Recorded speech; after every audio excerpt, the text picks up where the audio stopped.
सादिक भाई, जरा थंडी खूप वाढली आहे ना. अरे 2 दिवसापासून जरा अचानक वाढल्यासारखे वाटते. अरे सादिक हो, शिवम भाऊ काय रे? अरे बाप रे, दादांचे कट्टर कार्यकर्ते.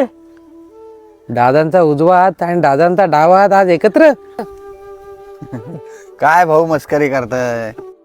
अरे मस्करी कसली, दादांच्या विजयामध्ये तुमच्या दोघांचा मोलाचा वाटा आहे.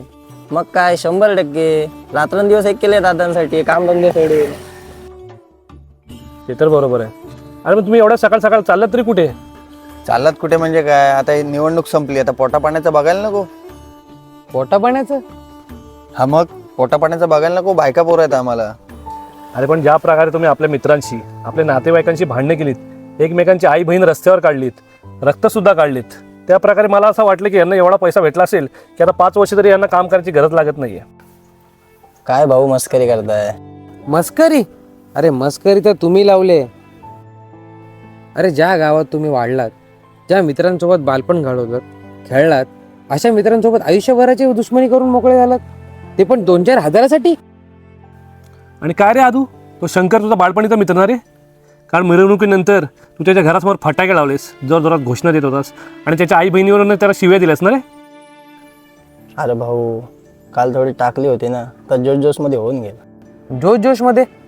अरे गेल्या वर्षी तुझी आई आजारी होती, या शंकरने त्याच्या गाडीमध्ये तुझ्या आईला हॉस्पिटलला नेलं होतं आणि बिल सुद्धा स्वतः भरला होता. विसरलास का रे? हो यार भाऊ, ह्या निवडणुकीला जास्तच भांडणं झाली आणि वादही भरपूर झाले. माझे बालपणीचे मित्र दूर झाले. माझा भाऊ तर माझं तोंड बघायला सुद्धा तयार नाही. राजकारण हे असंच असतं. राजकारणाला राजकारणापुरतेच मर्यादित ठेवायचं. कारण जे नेते मंडळी आहेत ते निवडणुकीनंतर एकाच थालीत जेवायला बसतात आणि आपण आपल्या आपल्यात वाद करून घेतो. बघ दिग्या, राजकारणाला ह्या राजकारणापुरतंच ठेवायला शिका. कारण उद्या आपल्या सुखादुःखात आणि वाईट काळात आपला गाव, आपले मित्रपरिवार आणि आपले नातेवाईकच उभे राहणार आहेत. खरं आहे भाऊ, खूप पश्चाताप होतोय मला त्या गोष्टीचा. पण आता वेळही निघून गेले आणि माझे मित्रही कायमचेच.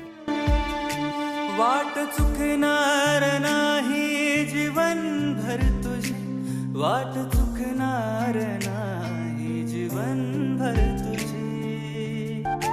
एक तू मित्र कर आरशासारखा, मित्र बनव्यामध्ये गारव्यासारखा, मित्र बनव्यामध्ये गारव्यासारखा.